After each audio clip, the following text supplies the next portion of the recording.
Olá, você acompanha a partir de agora um debate sobre a profissão de peritos e assistentes, especialmente na área trabalhista. Nós recebemos para isso a doutora Amanda Barbosa, que é juíza do trabalho e também professora universitária. Dr. Fernando Ruas Guimarães, advogado. Dr. João Batista Nardossi Neto, perito judicial trabalhista e professor de cálculos trabalhistas. E também a doutora Karina Ruas Guimarães, professora universitária, diretora do escritório Na Ponta do Lápis e também diretora do curso prático avançado de formação de peritos. Doutora, é um prazer estar com vocês aqui e vamos começar explicando um pouquinho qual o objetivo, qual o intuito desse vídeo e para quem serve. Bem, eu agradeço pela sua presença, agradeço os demais que aceitaram o convite, para responder as principais questões que os alunos nos fazem sobre formação de peritos e assistente, É importante saber essas questões e a gente está aqui para compartilhar, para evitar que os peritos e assistentes cometam os erros até que eu cometi no início da profissão, E que assim consigam atingir um patamar aí de sucesso de uma forma mais rápida. A senhora está querendo dizer que os alunos saem não tão preparados da faculdade, é que um completa o outro. Isso, exatamente, Os cursos completam a faculdade completa os cursos e temos até profissionais que nem a formação acadêmica tem, para atuar. Que nós vamos debater aqui nas demais questões, a gente vai explicar melhor sobre isso, mas é importante isso, Essas questões vão ser esclarecidas aqui para vocês se prepararem mais, e já se planejarem para começarem a atuar. Qual a diferença entre formação de peritos e assistentes? A lei processual chama de perito o profissional nomeado pelo juiz, E de assistente técnico, o que as partes chamam para trabalhar no processo. Então, o perito é nomeado pelo juiz e o assistente técnico é chamado pelas partes para trabalhar no processo. Doutor Fernando, quero que o senhor participe conosco também e nos ajude a esclarecer o que é perícia e do que consiste. A perícia é uma forma de prova processual, No caso trabalhista, consiste na parte, principalmente na parte da execução da sentença, na formação do valor do montante que o reclamante irá receber da empresa reclamada. Vamos passar para o ponto esquerdo aqui. Doutora Amanda, qual é a função do perito? Primeiramente, eu gostaria de parabenizar o escritório Na Ponta do Lápis pela iniciativa desse vídeo de fim pedagógico. Certamente auxiliará aqueles que pretendem trilhar esse caminho, esse espaço amplo do mercado. Parabéns. Quanto à função do perito, o Dr. Fernando iniciou a explicação, A perícia nada mais é do que uma investigação sobre fatos, sobre coisas ou pessoas, No campo trabalhista, nós temos 4 espécies de perícia, na verdade. Uma perícia que tem por objeto identificar eventual dano ao trabalhador sob o aspecto da saúde, que é a chamada perícia médica. Nós temos também a perícia de insalubridade, periculosidade e aqui, mais voltado para o objeto do nosso encontro, a perícia contábil, onde se destaca a figura do assistente e do perito nomeado pelo juízo, que é um auxiliar da justiça, na solução de questões controvertidas do processo ou na quantificação daquilo que foi decidido. Vou exemplificar para que fique mais claro para o nosso público em relação à perícia contábil. Se o juiz declara a existência de um direito a horas extras, ele não dirá quanto em horas extras. Quem fará essa complementação é o perito contábil. Bom, doutor João, para a gente seguir com as explicações, o senhor que é um especialista nisso. Para fazer os cálculos, tem que ter uma formação específica? Bom, primeiramente, obrigado, Karina, pelo convite de estar participando aqui. E o trabalho de perito como assistente das partes, não há necessidade de formação, porque o advogado que é responsável pelos cálculos, ele que apresenta os autos, esse profissional, o nome dele muitas vezes nem aparece no processo. Para nomeação como auxiliar do juiz, como perito, do juízo há necessidade de formação, ciências contábeis, administração ou economia. E o respectivo registro na entidade de classe também é importante. Qual é o próximo passo depois de formado? Primeiramente, um curso desse tipo se especializar, né, com conhecimento mais específico da área de cálculos em si, que é uma área específica que na faculdade normalmente não é aprofundado até o ponto de um aluno conseguir executar um cálculo e aplicar a decisão judicial na liquidação do processo. Bom, doutora Karina, qual o procedimento para ser assistente ou nomeado na vara? Certo. Para ser assistente é muito simples, né? Primeiro que você faz aí um network, um relacionamento entre os advogados e dá o seu cartão, né? Eu, até dando uma dica, né, no começo da carreira, eu ia muito assim nas palestras da OAB, né?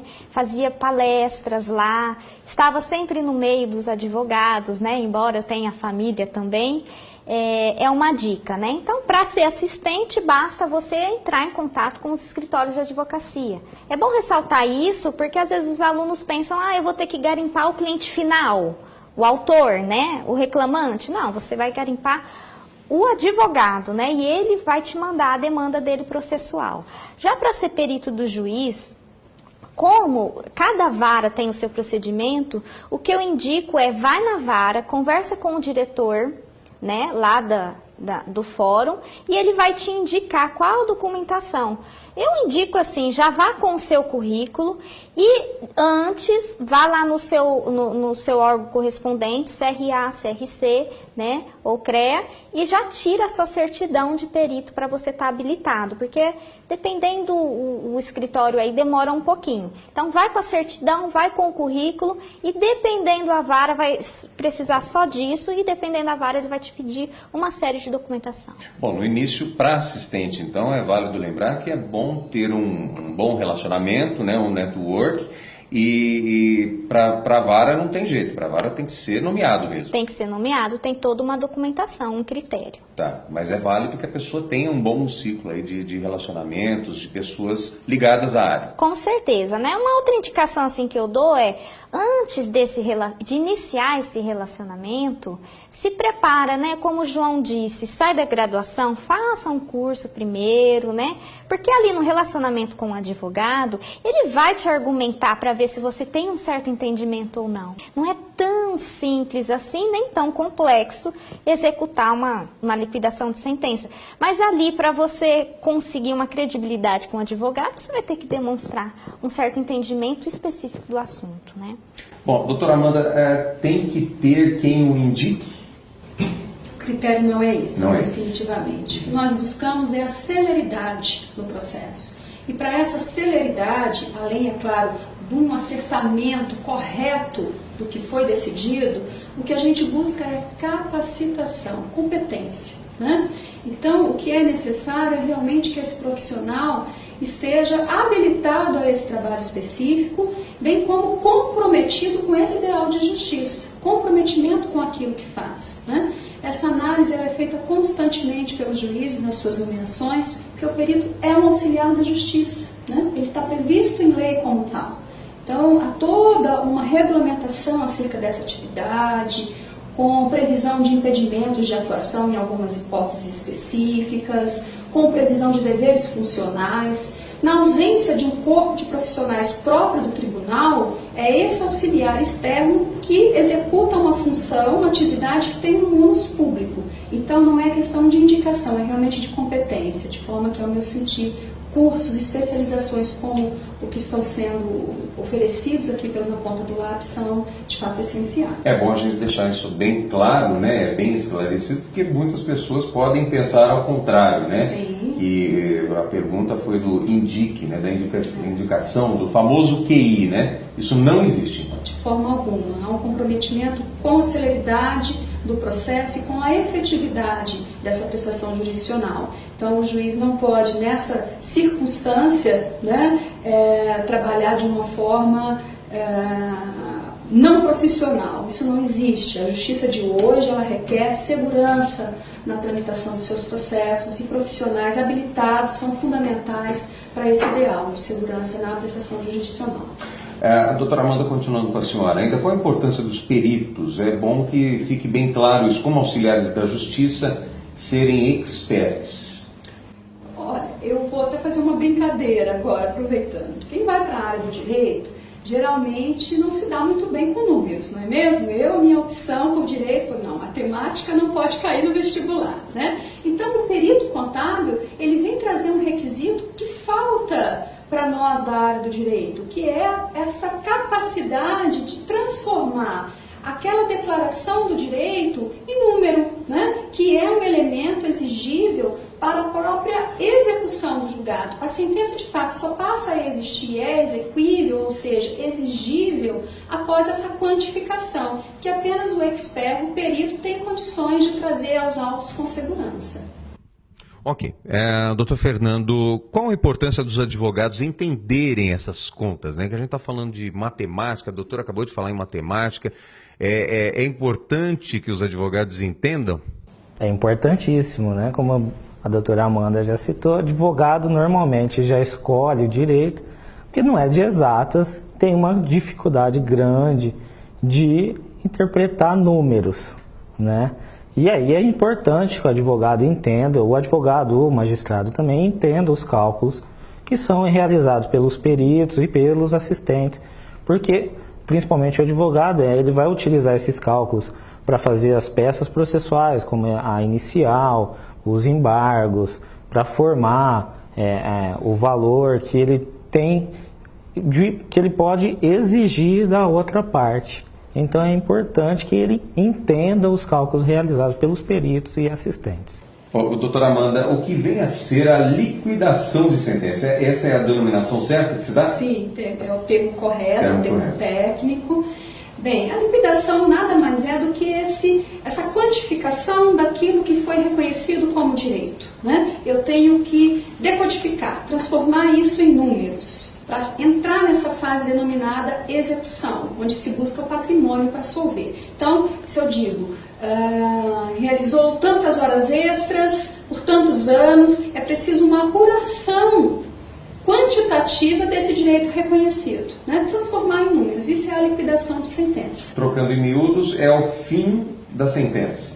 Complementação. A complementação. Sim, é como se fosse uma tradução, né? Então, infelizmente, não existe, já ponderei um pouco antes, não existe na Justiça do Trabalho funcionários destacados para essa função, ou mesmo o juiz não tem condição, pelo próprio volume de trabalho, de prolatar uma sentença já líquida, com valor estipulado, né? Essa complementação que é necessária para os atos seguintes do processo, ela é trazida pelos assistentes técnicos e pelo perito nomeado pelo juízo quando há uma controvérsia significativa, é necessária essa nomeação para esclarecimento efetivo do exato valor devido. Muito importante. Doutor Fernando, voltando para o senhor, quais os desafios do calculista ao interpretar a sentença para a liquidação?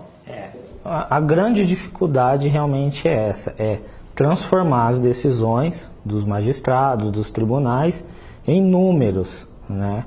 E aí é necessário um grande conhecimento técnico, além do conhecimento técnico contábil, o conhecimento técnico jurídico para interpretar as decisões e, além da legislação ordinária, as orientações jurisprudenciais, as súmulas e demais coisas fora da legislação ordinária ali, que causam uma grande dificuldade para o perito ou para o assistente, que é de outra área, não é da área do direito. Além disso, o grande desafio realmente é conseguir de uma forma clara, objetiva, transformar essas decisões em números de fácil interpretação para os advogados e as partes principalmente.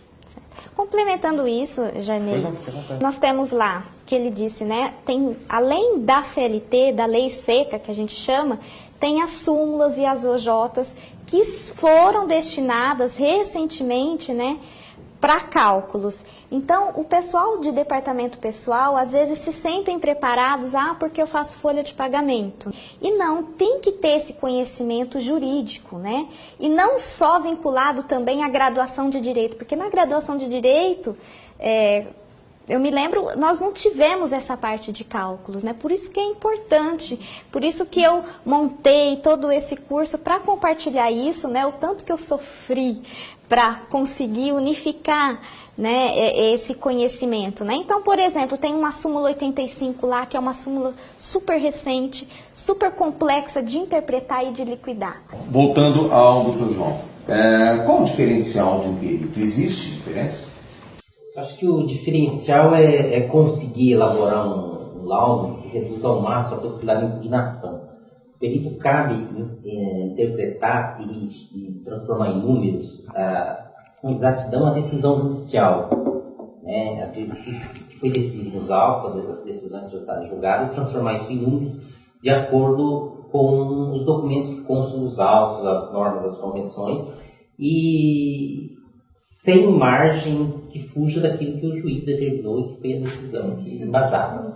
A confiabilidade, eu gostaria de saber de ambos, a confiabilidade em números deve ser conferido por mais do que um ou não?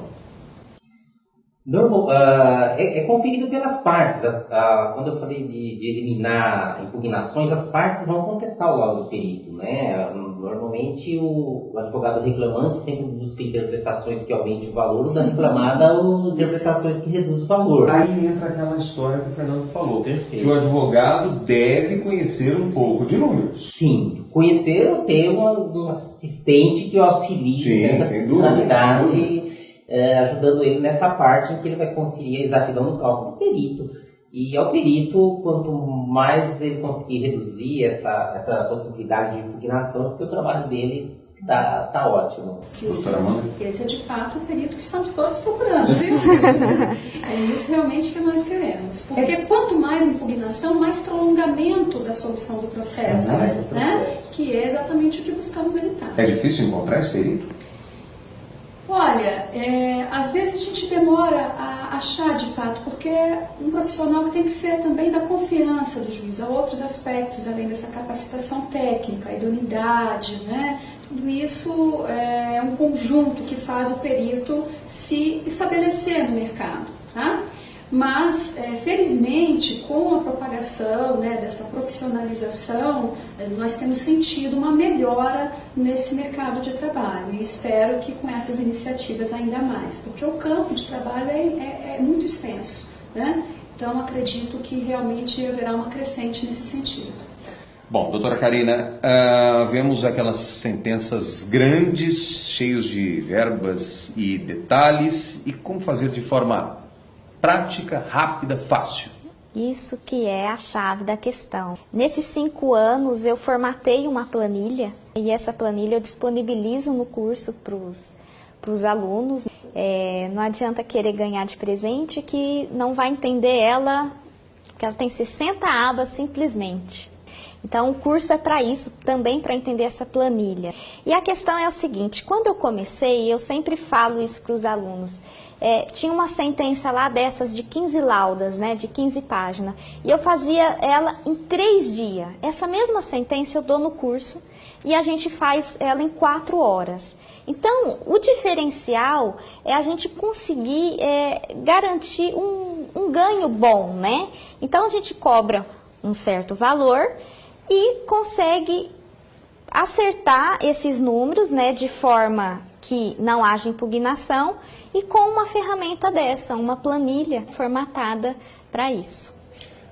Doutor Fernando, a planilha é importante, mas os softwares estão aí e podem ajudar? Podem ajudar, mas somente nos cálculos mais básicos para uma composição de um acordo. Nos cálculos mais complexos, liquidação de sentença... Ao contrário do que eu pensava. O software não vai te dar todas as ferramentas necessárias para fazer a liquidação da forma correta, para não haver impugnação. Voltando para a parte, né, da planilha, nós só utilizamos planilha, porque nenhum software vai conseguir comportar, por exemplo, todas as convenções coletivas que já existiram, que existem e que vão existir. Então, cada região tem sua convenção coletiva. Os juízes também, eles também têm um dom de legislador ali, né? Então, eles fazem uns parâmetros que eles entendem necessários, né? E então nós temos que estar habilitados, conhecedor do que está por trás da fórmula, do que está por trás do que o juiz está pedindo, que está determinando, porque eu volto a dizer, não é igual o departamento pessoal que a gente levanta a folha de pagamento em cima de lei seca. 1 mais 1 é 2 lá. Quando chega a sentença, 1 mais 1 pode ser que não signifique 2. Doutora Amanda, concorda com isso? Os softwares podem não ser tão completos quanto as planilhas? Eu acredito mais no homem, sempre, né? Sem dúvidas. E exatamente por conta dessa flexibilidade do direito. O direito, já ponderamos aqui, não é uma ciência exata, e daí, inclusive, essa possibilidade de diversas interpretações com base numa mesma norma, o que nos dá uma multiplicidade de soluções possíveis que imagino realmente muito difícil serem previamente consignados em qualquer software, ainda que certamente essas ferramentas possam auxiliar. Fernando ponderou algo ali bem interessante, que é a questão de estimativa para acordos, ou seja, análise de risco processual numa fase ainda inicial do processo, que também pode ser um campo a ser explorado por assistentes de empresas. Sim. João, e quando as verbas são específicas? A necessidade de apuração caso a caso, né? Não tem como, o que todos já estão falando, não há como definir isso previamente no software, né? Então, exatamente em cada processo tem que ser estudado e buscado o valor de acordo com a decisão, com o que consta nos autos, né? O que a Karina fala da planilha em si é a possibilidade de adequá-la a cada caso, a cada processo. Traz um ganho de rendimento, de produção, de tempo de trabalho, mas ainda assim, em cada processo, o perito, o assistente, ele adequa a planilha à sua necessidade. Mas há necessidade de cada processo ser estudado, interpretado e buscar os parâmetros que foi definido naquele processo. Doutora Karina, para a gente entender melhor, então, o calculista tem que conhecer de contas, leis e planilhas? Exatamente, Jarnei. O ponto alto do estudo é exatamente esse, né? Saber interagir com a parte jurídica, a parte contábil, com a parte, então, das planilhas, já que é tão importante, né? E tão mais prático a gente conseguir ganhar dinheiro de forma mais rápida. Doutora Amanda, como é que funciona o pagamento dos peritos? Bem, o perito nomeado pelo juízo terá o seu trabalho analisado sob o aspecto da complexidade, né? Essa valoração vai depender exatamente da extensão desses cálculos, o tipo de verba que precisou ser liquidada, e a partir dessa maior ou menor complexidade, o juízo arbitra um valor. E o pagamento, ele passa, esse valor estipulado, passa a integrar a execução para ser quitado na própria execução pela parte a quem o juiz fixar esse ônus, tá? Geralmente a empresa arca com o pagamento desses honorários, expede-se um documento que se chama guia para que ele faça o levantamento do valor ao final do processo. Karina, e quando é assistente técnico, como é que funciona? Certo. A Amanda bem colocou. A diferença aí em relação ao que a gente ganha como perito e como assistente é a questão do tempo. Como perito, nós vamos receber no final da execução, certo? E como assistente, pelo menos lá no escritório, o que eu sempre indico para os alunos é que a gente tenha a prática de receber o valor para depois executar o trabalho. Até os advogados estão bem acostumados com isso, né? Então, o que eu sugiro para os alunos, até no começo aí da carreira, começa como assistente técnico, faz aí o seu caixa, adquire uma certa experiência, depois vai ser nomeado como perito do juiz e aí consegue fazer aí um pé de meia, né? Eu indico para todos os alunos, por exemplo, aqui na minha cidade, eu faço como assistente técnico para as partes, e aí eu faço o meu caixa imediato, e para a perícia do juiz eu faço na região, que é o meu caixa, que eu faço pé de meia e tenho lá um monte de guia ainda a receber por vários anos aí à frente. Bom, doutor Fernando, acho que muita gente está esperando a gente falar sobre valores, né? Qual o valor de perícias que vocês têm visto sido pago para os peritos?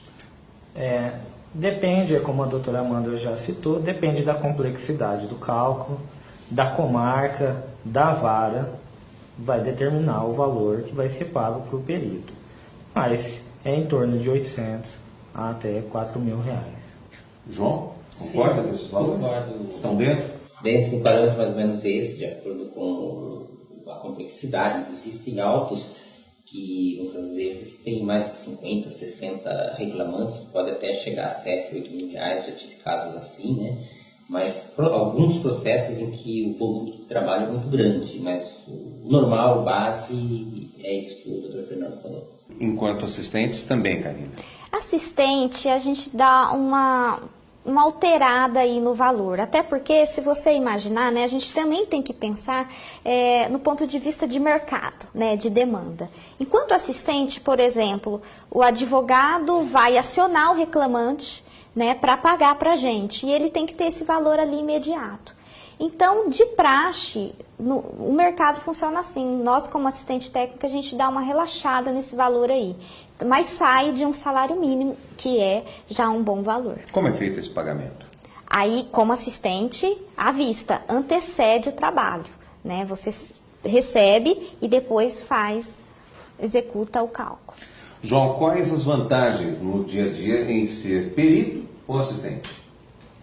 A possibilidade de você agregar uma nova atividade, a liberdade de horário, você pode trabalhar de qualquer lugar, né? Não há necessidade de especificamente aos processos digitais, você pode estar em qualquer lugar executando o trabalho. Uma atividade a mais como um complemento, não há necessidade de ser só essa atividade principal, como interessado. Doutora Amanda, só para a gente completar a informação, como é que está o campo de atuação? A 15ª região, o Tribunal de Campinas e Interior, é uma região motor da economia brasileira, onde há uma grande concentração de empresas e, consequentemente, também aqui se concentra uma grande demanda trabalhista, né? Isso não é uma boa notícia, mas enfim, acompanhado do TRT de São Paulo, que o estado de São Paulo é o único estado brasileiro que conta com 2 TRTs. Acho que esse é um dado que já dá uma dimensão de quão amplo é esse campo de trabalho, que realmente há uma demanda significativa na nossa região por essa espécie de atuação, né? E sem contar que o Brasil são 24 TRTs, um em cada estado, à exceção do estado de São Paulo, como eu disse. Portanto, acredito que o mercado é bem favorável para essa atuação e, como já ponderei aqui ao João, que é um perito exemplar, né, necessitamos desses profissionais capacitados, profissionais comprometidos com a celeridade da justiça para levarmos a termo esse nosso ideal. Cada vez mais são bem-vindos. Sem dúvida, é o que esperamos. Peritos de qualidade para nos auxiliar nessa importante função do Estado.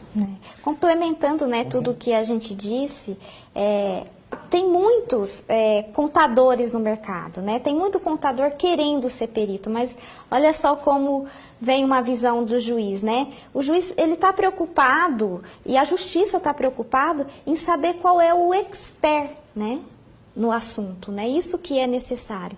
Agora, uma outra coisa também, né, que vale ressaltar, é como é gostoso estar nessa área, né? Muitas vezes eu tô ali com os alunos, com os peritos que eu já formei, e que roupa que você tá? Eu tô de pijama. E onde você tá? Eu estou em viagem com o meu marido em tal lugar e tal. Então, assim, o quanto é agradável essa profissão, né?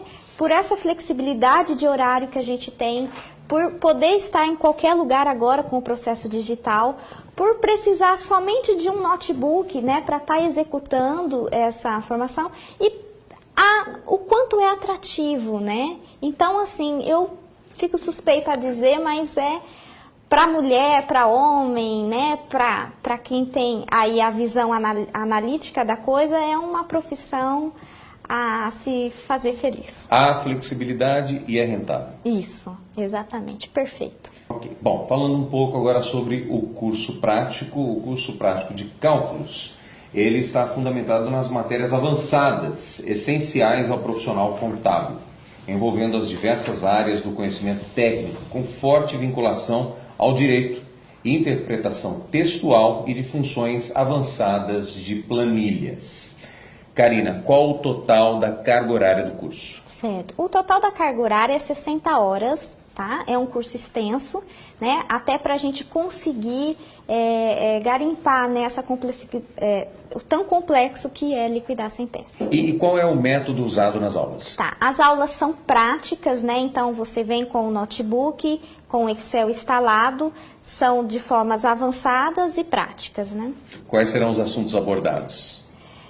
Nós vamos falar de toda a parte de leis trabalhistas, né? Invocando também parte de súmulas, OJs. Então, nós vamos falar sobre hora extra noturna, adicional noturno, apuração do cálculo de INSS, apuração do imposto de renda e todas as questões aí que eu vejo que eu mesma derrapei muito no início e vejo nos processos muita impugnação. Existe um certificado no final do curso? Sim, com certeza. É um curso livre, né? E você vai receber um certificado digital no final. Doutora Karina, alguma outra consideração que deva ser feita no final desse vídeo? Claro, né? A novidade é que as inscrições estão abertas, o online, né? E aí, vocês podem me adicionar no WhatsApp, podem me mandar e-mail e a gente vai conversando, tirando as dúvidas, né? Que surgir e adequando aí as necessidades para você estar fazendo o curso e engrenar aí na área. Ok. Gostaria de agradecer mais uma vez a presença da doutora Amanda Barbosa, juíza do trabalho e professora universitária, doutor Fernando Ruas Guimarães, advogado, e também do doutor João Batista Nardossi Neto, perito judicial trabalhista e professor de cálculos trabalhistas, e também da doutora Karina Ruas Guimarães, professora universitária, diretora do escritório Na Ponta do Lápis e diretora do curso prático avançado de formação de peritos. A você, agradecemos a sua audiência e esperamos você em um próximo vídeo. Até lá!